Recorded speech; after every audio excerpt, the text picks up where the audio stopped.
دین اسلام کی سب سے اہم اور بنیادی ترین عبادت نماز ہے۔ بہت سارے مسلمان یہ سمجھتے ہیں کہ نماز صرف دین اسلام میں ہی ہے، لیکن یہ خیال بالکل غلط ہے، کیونکہ نماز ہر مذہب اور دین کا بنیادی جزو ہے۔ لیکن یہ کس انداز میں ہے اور ان تمام مذاہب میں کیسے پڑھی جاتی ہے، ہم اسی پر بات کریں گے۔ ناظرین، میں ہوں زید ملک اور آپ دیکھ رہے ہیں پروگرام سراغ رساں۔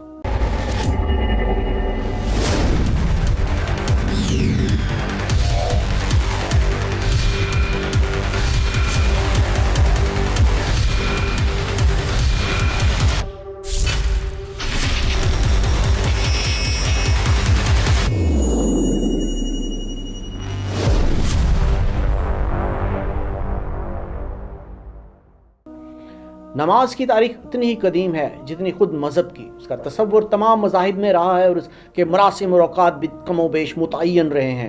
ہندوؤں کے بھجن، پارسیوں کے زمزمے، عیسائیوں کی دعائیں اور یہودیوں کے مزامیر سب اسی کی یادگاریں ہیں۔ قرآن نے بتایا ہے کہ اللہ کے تمام پیغمبروں نے اس کی تعلیم دی ہے۔ نبی صلی اللہ علیہ وسلم کی بعثت جس دین ابراہیمی کی تجدید کے لیے ہوئی، اس میں بھی اس کی حیثیت سب سے زیادہ نمایاں ہے۔ آپ تمام انبیاء کی زندگیوں پر نظر دوڑائیں۔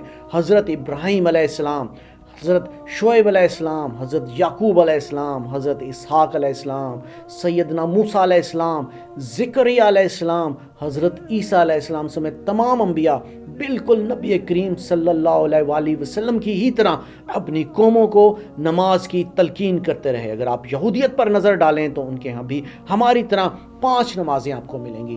3 نمازیں یہودیوں کے روزانہ کے دینی و مذہبی اعمال کا جزو ہیں، یعنی یہودی دن میں 3 نمازیں ادا کرتے ہیں، جبکہ روز سبت یعنی ہفتے کا دن اور دیگر تمام ایام مقدسہ جیسے عیدین و جشن وغیرہ پر یہودیوں کے فرقہ راسخ العقیدہ اور رجت پسند یہودی ایک اضافی نماز ادا کرتے ہیں جسے موصاف کہا جاتا ہے۔ ایک 5ویں نماز بھی ہے جسے نیلا کہا جاتا ہے، لیکن وہ صرف اوائل خزاں ماہ تیشری کے 10ویں دن یعنی یوم غفران یعنی یوم کپور کو ہی ادا کی جاتی ہے۔ یہودیوں کی نماز بھی تنہا اور جماعت کے ساتھ پڑھی جا سکتی ہے۔ جس طرح مذہب اسلام میں نماز با جماعت کی فضیلت ہے، دین یہودیت میں بھی با جماعت نماز کو افضل تر قرار دیا جاتا ہے، اور یہاں تک کہا گیا ہے کہ بغیر جماعت کے نماز ادا نہیں ہوتی۔ یہودیوں میں اکثر اعمال کی قرات بآواز ایک خاص لے میں کی جاتی ہے جسے نیگون کہا جاتا ہے، اور ہر کنیسہ میں ایک قدر کم بلند چبوترا موجود ہوتا ہے جس پر کھڑے ہو کر یہ مناجات پڑھی جاتی ہے۔ موجودہ مشرقی یہودی جن کی زبان یدیش ہے کہتے ہیں دیوان، جس کے معنی بھی نماز پڑھنے کے ہی ہیں۔ راسخ العقیدہ اشکنازی یہودی میں یہی الفاظ زیادہ مستعمل ہے۔ یہاں میں آپ کو انتہائی حیران کن بات بتاتا چلوں کہ نبی کریم صلی اللہ علیہ وآلہ وسلم کی اعلان نبوت سے قبل بھی مکہ میں نماز باقاعدہ پڑھی جاتی تھی۔ قریش بیت اللہ کے متولی تھے اور اپنی اس حیثیت کے پیش نظر اپنی مذہبیت کا کچھ نہ کچھ بھرم قائم رکھتے تھے، چنانچہ ایک مذہبی رسم کی حیثیت سے نمازیں بھی ادا کر لیتے تھے۔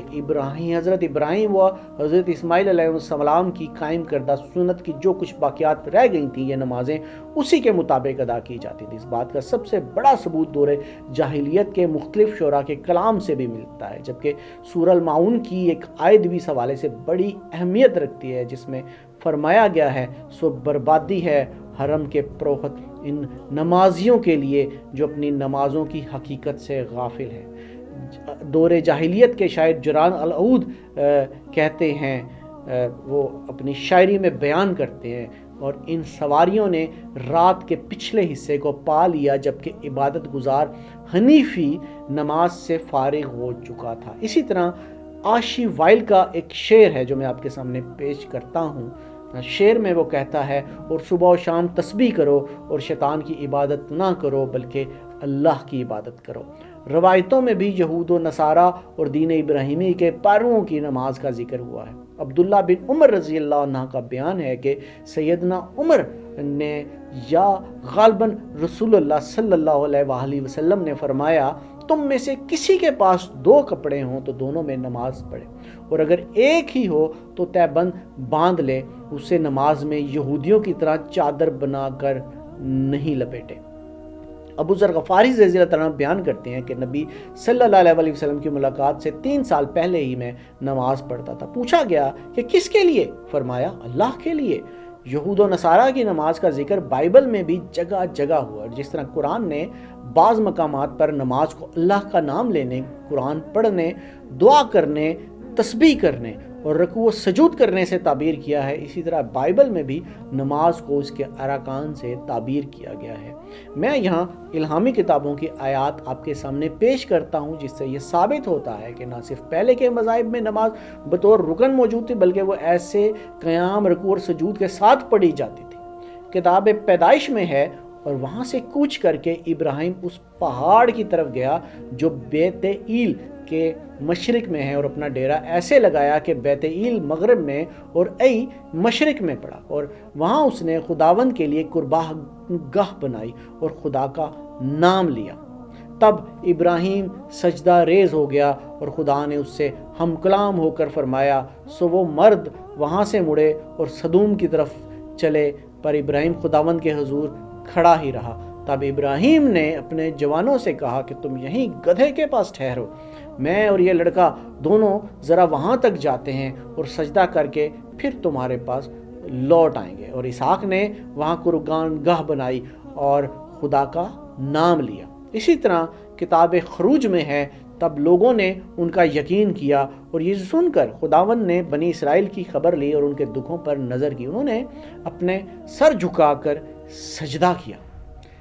اگر آپ زبور پڑھیں تو زبور میں آپ کو یہ آیت ملے گی کہ اے خداوند، تو صبح کو میری آواز سنے گا، میں سویرے ہی آپ کے حضور میں نماز کے بعد انتظار کروں گا، لیکن میں آپ کی شفقت کی کثرت سے آپ کے گھر میں آؤں گا، میں آپ کا روب مان کر تیسرے مقدس ہیکل کی طرف رخ کر کے سجدہ کروں گا، پر میں تو خداوند کو پکاروں گا اور خداوند مجھے بچا لے گا۔ صبح و شام اور دوپہر کو میں فریاد کروں گا اور نالہ کروں گا، اور وہ میری آواز سن لے گا۔ سمندر اس کا ہے، اس نے اس کو بنایا ہے، اور اس کے ہاتھوں نے خشکی کو بھی تیار کیا۔ آؤ ہم رکوع و سجود کریں اور اپنے خالق خداوند کے حضور گھٹنے ٹیکیں، کیونکہ وہ ہمارا خدا ہے۔ میں تیرے مقدس ہیکل کی طرف رخ کر کے سجدہ کروں گا، اور تیری شفقت اور سچائی کی خاطر تیرے نام کا شکر کروں گا، کیونکہ آپ نے اپنے کلام کو اپنی نام سے زیادہ عظمت دی ہے۔ اسی طرح اگر آپ سلاطین اول پڑھیں ناظرین، تو اس میں درج ہے جب آپ کی قوم اسرائیل گناہ کرنے کے باعث اپنے دشمنوں سے شکست کھائے اور پھر تیری طرف رجوع لائے اور تیرے نام کا اقرار کر کے اس گھر کی طرف رخ کر کے نماز پڑھے اور تجھ سے مناجات کرے، تو آسمان پر سے سن کر اپنی قوم بنی اسرائیل کا گناہ معاف کرنا اور ان کو اس ملک میں جو تو نے ان کے باپ دادا کو دیا پھر لے آنا۔ اسی طرح اگر آپ کتاب یرمیہ پڑھیں تو اس میں لکھا ہے، تو خداوند کے گھر کے پھاٹک پر کھڑا ہو اور وہاں اس کلام کی منادی کرا دو کہ اے یہودا کے سب لوگوں جو خداوند کے حضور سجدہ ریز ہونے کے لیے ان پھاٹکوں سے داخل ہوتے ہو، خداوند کا کلام سنو۔ اسی طرح دانیال میں ہے کہ جب دانیال کو معلوم ہوا کہ نوشتہ پر دستخط ہو گئے ہیں، تو اپنے گھر آیا اور اپنی کوٹڑی کا دروازہ جو بیت المقدس کی طرف تھا کھول کر اور دن میں 3 مرتبہ گھٹنے ٹیک کر اپنے پروردگار کے حضور میں اسی طرح نماز پڑھتا اور تسبیح و تحمید کرتا رہا جس طرح پہلے کرتا تھا۔ ناظرین، اسی طرح اگر آپ اس مزید آیتیں دیکھیں تو اس میں بھی لکھا ہے کہ اور میں نے خداوند خدا کی طرف رخ کیا اور نماز اور دعاؤں کے ذریعے سے اور روزہ رکھ کر اور ٹاٹ اوڑھ کر اور راکھ پر بیٹھ کر اس کا طالب ہوا۔ کتاب متی میں ہے، اور لوگوں کو رخصت کر کے یسوع تنہا نماز پڑھنے کے لیے پہاڑ پر چڑھ گئے، اور جب شام ہوئی تو وہ وہاں اکیلے تھے۔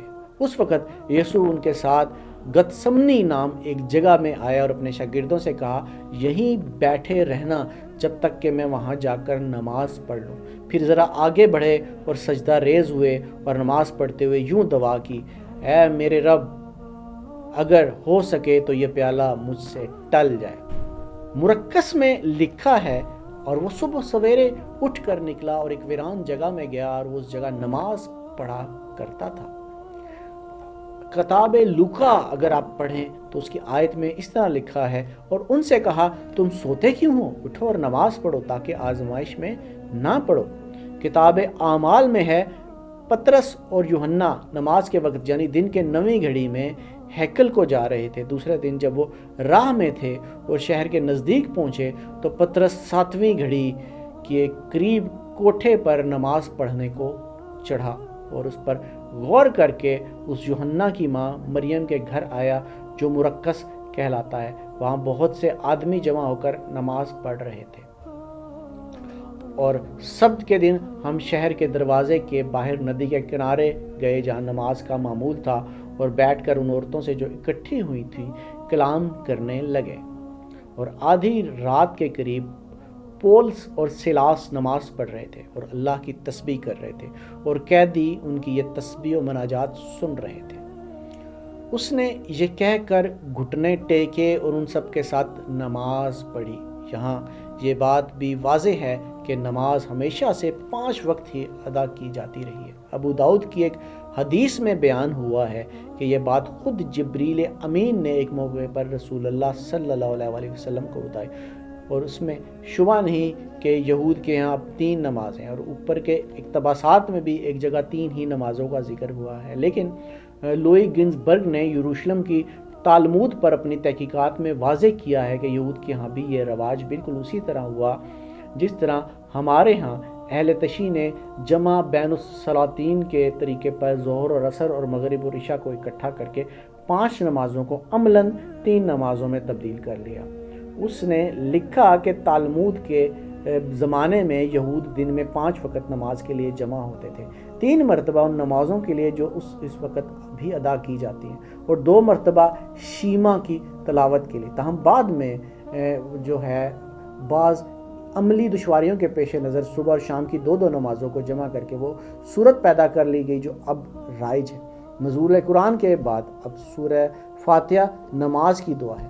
بائبل سے معلوم ہوتا ہے کہ نماز کے لیے اس طرح کی دعا تمام الہامی کتابوں میں نازل کی گئی۔ تورات کی دعا کے الفاظ میں آپ کو سناتا ہوں کہ ان کی نمازوں میں سورہ فاتحہ کی طرح کی دعا کیا تھی، ذرا ملاحظہ فرمائیں ناظرین۔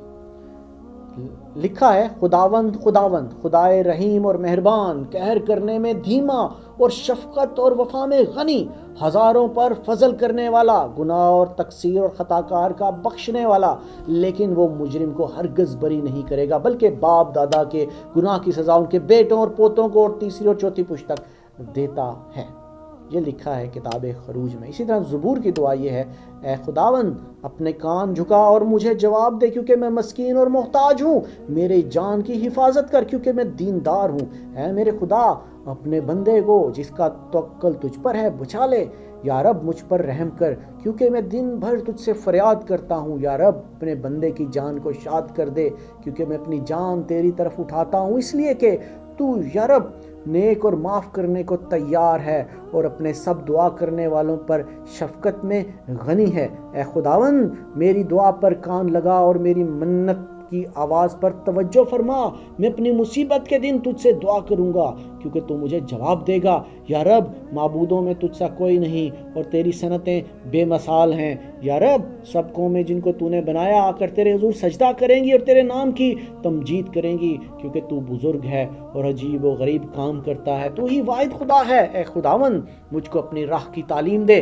میں تیری راستی میں چلوں گا، میرے دل کو یکسوئی بخش دے تاکہ تیرے نام کا خوف مانوں۔ یا رب میرے خدا میں پورے دل سے تیری تعریف کروں گا، میں ابد تک تیرے نام کی تمجید کروں گا کیونکہ مجھ پر تیری بڑی شفقت ہے، تو نے میری جان کو پاتال کی تہ سے نکالا ہے۔ خداوند مغرور میرے خلاف اٹھے ہیں اور تندخو جماعت میری جان کے پیچھے پڑی ہے اور انہوں نے تجھے اپنے سامنے نہیں رکھا، لیکن تو یا رب رحیم و کریم خدا ہے، قہر کرنے میں دھیما اور شفقت اور راستی میں غنی، میری طرف متوجہ ہو اور مجھ پر رحم کر، اپنے بندے کو اپنی قوت بخش اور اپنی لونڈی کے بیٹے کو بچا لے، مجھے بھلائی کا کوئی نشان دکھا تاکہ مجھ سے عداوت رکھنے والے اسے دیکھ کر شرمندہ ہوں، کیونکہ تو نے اے خداوند میری مدد کی اور مجھے تسلی دی۔ اسی طرح ناظرین انجیل کی دعا یہ ہے، اے ہمارے رب تو جو آسمان پر ہے تیرا نام پاک مانا جائے، تیری بادشاہی آئے، تیری مرضی جیسی آسمانوں پر پوری ہوتی ہے زمین پر بھی ہو۔ تو ناظرین یہ تھیں وہ سابقہ الہامی مذاہب کی صورتیں اور ان کی آیات۔ اب چلتے ہیں ذرا ہندو مت یا سناتن دھرم کی جانب۔ یو پی کے ایک سابق وزیر اعلیٰ یوگی جی نے اپنے ایک بیان میں نماز اور سوریہ نمسکار کا موازنہ کرتے ہوئے کہا کہ یوگا کے دوران سوریہ نمسکار نماز پڑھنے جیسا ہے۔ جو لوگ سوریہ نمسکار پر اعتراض کرتے ہیں وہ بھارتی معاشرے کو مذہبی بنیادوں پر تقسیم کرنا چاہتے ہیں۔ انہوں نے آگے بڑھ کر یہاں تک کہہ دیا کہ نماز ادا کرنے کے مختلف انداز یوگا اور سوریہ نمسکار کے مختلف آسن جو ہیں وہ آپس میں ملتے ہیں۔ یوگا کیا ہے؟ یوگا سنسکرت لفظ یوج سے نکلا ہے، جس کے معنی ذہنی گہری سوچ کے ذریعے وحدت کائنات کے پراسرار رازوں تک پہنچنا ہے۔ بھگوت گیتا کا 6واں باب فلسفہ یوگا کے لیے خاص ہے۔ یوگا کے دوران کئی اشلوک اور منتر کا ورد کیا جاتا ہے۔ اگر ترجمہ پر غور کریں تو سمجھ میں آتا ہے کہ یوگا صرف ایک ورزش نہیں ہے بلکہ ایک خاص عبادت ہے۔ یوگا کو آسان زبان میں مراقبہ بھی کہا جاتا ہے۔ سناتن دھرم کے مذہبی عالموں سے بات کی جائے تو وہ یہ بتاتے ہیں کہ اس کے ذریعے آتما، پرماتما اور شریر کے ایک ساتھ مربوط کی کوشش کی جاتی ہے۔ یوگا کرنے والا مشرق کی جانب آنکھیں بند کر کے دونوں ہاتھوں کو جوڑ کر اپنے فرضی عقیدت کے مطابق سوریہ بھگوان کو خوش کرنے کے لیے اپنی ساری توجہ اسی کی طرف منتقل کر دیتا ہے۔ اس کا تمام بنیادی کانسیپٹ ہم دیکھیں تو نماز ہی کی طرز پر ہے۔ غرض ناظرین، یہاں ایک بات سمجھنا بہت ضروری ہے کہ نماز کے روحانی بہت سارے فوائد ہیں جن پر میں یہاں ڈسکس کرنا شروع کروں گا تو یہ پروگرام بہت زیادہ لمبا ہو جائے گا، اس لیے اس پر میں آگے جا کر ایک الگ پروگرام کروں گا۔ لیکن ایک اور انتہائی اہم بات کہ نماز تمام مذاہب میں کیوں تھی؟ میری تحقیقات کے مطابق نماز کے مذہبی، روحانی اور معاشرتی فوائد کے علاوہ اس کو بھیجنے کا ایک بڑا مقصد یہ بھی تھا کہ جو لوگ نماز کو اس کے بتائے ہوئے اصل طریقے کے مطابق ادا کرتے ہیں وہ تمام بڑی بیماریوں سے بھی محفوظ رہتے ہیں، اور اس پر ایک مکمل تحقیق موجود ہے کہ نماز کیسے آپ کو بڑی بیماریوں سے بچاتی ہے۔ لیکن اگر آپ کے ذہن میں یہ سوال آتا ہے کہ آپ نے بہت سارے نمازیوں کو بیماریوں میں مبتلا دیکھا ہے، تو اس کا صاف مطلب ہے کہ ہم جو بھی نماز ادا کرتے ہیں اس کو قرآن اور نبی کریم صلی اللہ علیہ وسلم کے ذریعے ہم تک پہنچی ہوئی مکمل تعلیمات کو نظر انداز کر کے ہم کر رہے ہیں۔ نماز ایک ایسا بہترین ٹریٹمنٹ ہے جو آپ کو تمام امراض سے دور رکھ سکتی ہے۔ اللہ تعالیٰ نے نماز کو بنیادی ارکان میں شامل صرف اسی لیے نہیں کیا کہ نماز عبادت ہے۔ نماز کو مومن کی معراج اس لیے کہا گیا کہ نماز پڑھنے والا روحانی اعتبار کے ساتھ ساتھ جسمانی مضبوطی بھی حاصل کر سکتا ہے، لیکن اس کے لیے آپ کو انشاءاللہ میں اپنے اگلے پروگرام میں تفصیل سے بتاؤں گا۔ تب تک کے لیے اجازت دیجیے گا۔ اللہ حافظ۔